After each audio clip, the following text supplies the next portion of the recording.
Hi everyone, welcome back to Storytime Recaps. In this video, I'm going to recap one of the film from 2020, Run Sweetheart Run. Without any further, let's get started. At the start of the movie, Sherry, a legal assistant, complains to management about her co-worker Larry's offensive comment. However, because Larry is considered an invaluable employee, her concerns are disregarded for the alleged greater good of the organization. Sherry accepts this with reluctance because women frequently face such injustices because they have few other options. She might have resisted the situation more forcefully or suffered it in order to maintain her employment and support her daughter at home. Later that day, while Sherry rides the bus home, her boss James Fuller calls her to let her know that Larry has been fired for his actions and asks her to do him a favor. She needs to go to a client dinner in his place because he has 2 appointments on the day of his anniversary. While she is commuting, Sherry observes a man leering at her, instead of ignoring the man who begins inappropriately touching her. On the bus, a woman watches Sherry's situation but decides to ignore it. Nevertheless, Sherry agrees to her boss's request and then forced to get off the bus. When she gets home, Sherry takes care of her kid Luce. She lives alone with her daughter and has split from her partner Trey. Sherry asks a friend to watch the kids while she goes to the dinner, carrying pepper spray in case something goes wrong. In the fridge in case Luce wakes up, okay? When Sherry goes to see Ethan, the client, she finds him to be a very attractive man. He is tall, white, and has blue eyes, which are characteristics that are frequently seen as social currency. Not all I can manage. The date starts well, but before dinner, a few things happen. Sherry gets her period, and Ethan confuses with Jupiter as Venus and astronomy as astrology. Sherry corrects him. She apologizes for coming across as patronizing. On the surface, Ethan seems to be quite kind and charming. Please don't apologize. However, over their meal at a sushi restaurant, he reveals aggressive side when a dog suddenly starts barking at him. I'm so sorry, I didn't mean. That was... He tells Sherry that his fear of dogs is a result of an incident in which he was bitten by one as a child, which explains his. The evening is pleasant enough, despite the barking dog. Sherry and Ethan eat supper together, and then go rollerblading for a few more hours to enjoy each other's company. Following the date, Ethan asks Sherry to stay the night with him. He sets an early morning alarm on his phone so she can go home before her daughter wakes up. When he does, Sherry discovers that he has an alarm set for 5:25 a.m. After some difficulty, Sherry finally agrees, but it ends up being her worst error.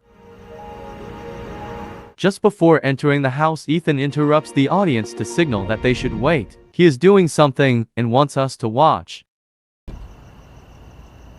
The horrifying thing about what follows is that it takes place behind closed doors, where Sherry screams and hears violent noises before she is able to open the door and flee. She is hurt and covered in blood as she flees through the streets of Los Angeles in search of help. After running into them, she requests to use one of the women's phones so she may make a 911 call. But the others don't appear to take her appeal for help seriously. One of the ladies contacts the police on her behalf. With the arrival of the police, Sherry gets taken to the police station, and it is assumed that she is now secure. Unfortunately, Sherry's problems are far from done. Rather than asking her to provide a statement and offering her protection, the responsible police officer doesn't believe her story and arrests her for public intoxication. I need a tampon, please. He locks her in a cell with another lady, who at first gives the frightened Sherry some consolation. However, when Sherry tells her cellmate what occurred that night, the woman she is talking to discovers that a friend of hers also experienced the same thing. Yeah. We find out that this friend also met Ethan, and that she was discovered dead soon after. Yeah. The woman becomes frightened and cries that she wants to be in a different cell, but she informs Sherry that she is now a marked woman and that he will be pursuing her. Sherry is informed that she must meet the First Lady in order to get away from Ethan, and she also learns that Ethan controls men. Since Sherry is unable to find out what the woman means by this at this point, the woman is quickly let out of the jail. A short while later, when he shows up at the cell to meet Sherry, a policeman who is presumably under his control lets Ethan in. She expresses her desire not to meet him in person, but her requests are ignored. When they are by themselves, Ethan informs her that he did not anticipate her fighting back, and that he wants to play a game with her in which he hunts Sherry through the night. He tells her that he will let her go if she manages to survive until sunrise. He coerces Sherry into playing this game even though she clearly doesn't want to. In order to make things fair, he gives her a head start. The hunt is on, and when Sherry leaves the police station without understanding what any of this means, on her way out, she notices numerous flyers for missing women, observing one of the everyday anxieties of women. When she gets into a taxi and heads to her boss's house, he is shocked to find her in this condition and tells her that she is safe with him and that he will take care of everything. That doesn't matter. During this period, Sherry observes that James's wife Judy exudes a lot of tense energy. It's coming. Sorry. I will never forgive myself. In any case, she cleans up and gets washed. But before she leaves, she looks into it a little and looks at her boss's schedule. As expected, she has dinner with Ethan. Her curiosity leads her to research his past, discovering that James had invited other girls to Ethan's for similar nights. It is a terrifying conclusion that Sherry wasn't secure here because, after all, she trusted her boss because he had shown to her that he was one of the good guys by firing Larry. Judy advised Sherry to try to avoid Ethan by keeping as clean as possible because he can smell her blood. While she is on her period, this is something that Sherry finds challenging to avoid Ethan.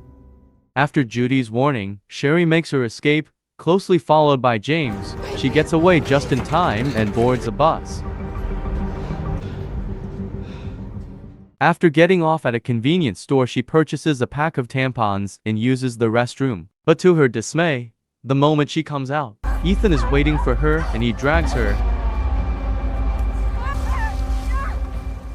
As he beats her up, the camera turns away, revealing a homeless woman who is oblivious to the situation. When the convenience shop employee tries to help Sherry, Ethan pushes him away. When she seizes the chance to flee, Sherry discovers her ex-boyfriend Trey waiting for her. He takes her to his home and Sherry is utterly paranoid the whole time. As she arrives, Dawn greets her, her former best friend who is currently seeing Trey. Dawn is not delighted to see her at first, when she learns that Sherry is having problems, but she becomes much more understanding. I can't go home.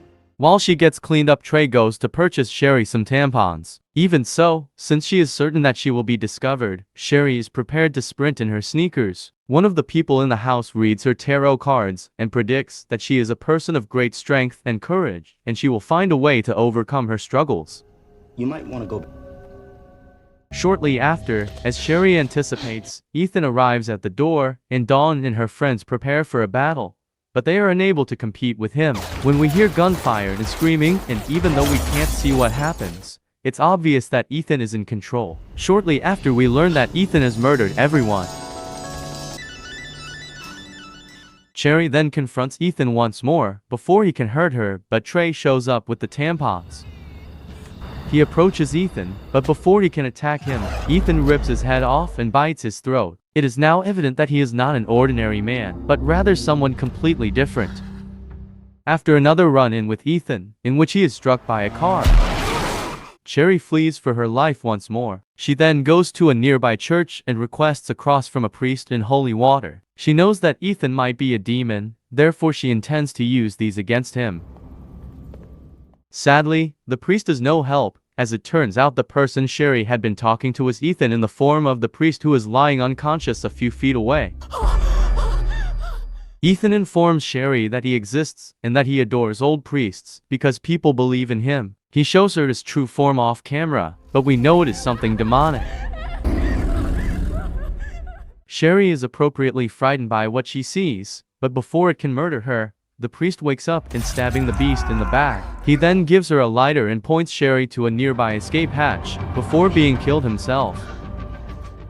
Along the way, Sherry sees an underground party scene where she creates a few strategies for surviving. She ties up her wounds with bleached tissues to eliminate the blood odor, stole some clothing, and calls the First Lady, whose name she has been reading on many of the missing persons flyers. As she is leaving, she is surrounded by a bunch of males, but a couple women save her and lead her out. However, things are still not good, because when Sherry is in the car, her wound opens up and a single drop of blood bleeds out. Right away Ethan arrives on the scene, and after the car crashes, he is ready to kill Sherry and a dog saves her.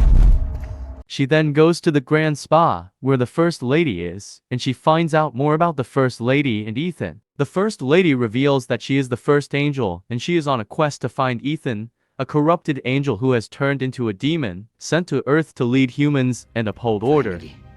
For Ethan, this meant giving men authority over women. This explains his behavior because, in this feminist era, he probably felt obliged to eradicate any woman who was unsure of her role in society. He was likely summoned by James, Sherry's boss, when she attempted to rise above her station in her career. After knowing this, the First Lady asks Sherry to kill Ethan. Sherry is hesitant but eventually complies after realizing that her daughter will be in danger if she doesn't obey. The First Lady tells Sherry that sunrise is the ideal time to get rid of him since Ethan is susceptible to sunlight. The answer from the beginning has been 5:25 a.m. the time of sunrise, and when Ethan must retreat. Sherry only has to catch him in the sunlight, and she'll be ready for that. At the harbor amusement park, Sherry hurts herself so that Ethan can detect her blood and follow her to where she is. Although the strategy is successful, she is still only one woman opposing the sexist system. What lie does she tell? Following a confrontation, Ethan slams Sherry into a mirror to render her unconscious. When she regains consciousness and finds herself fastened to a wall, Ethan tells her that his intention is to put ladies like her in their place. Go anywhere, sweetheart. Sherry uses her cunning to inform Ethan that she wants him to have her and acknowledges her defeat. He only wants her to submit, so he lets her go. Good girl. Sherry takes advantage of the moment and throws a rock against the window, and as his phone alarm goes off, sunshine pours in. Outside, the First Lady and her supporters keep throwing rocks until Ethan becomes trapped and starts leaking black blood due to the sun's weakening effects. Struggling Ethan is taunted by Sherry for being so weak as to be destroyed by mere sunlight. Your nights of hunting women. Sherry stares at the camera and breaks the fourth wall this time. After the First Lady sets the blood on fire, enveloping Ethan in flames and killing him in the meantime.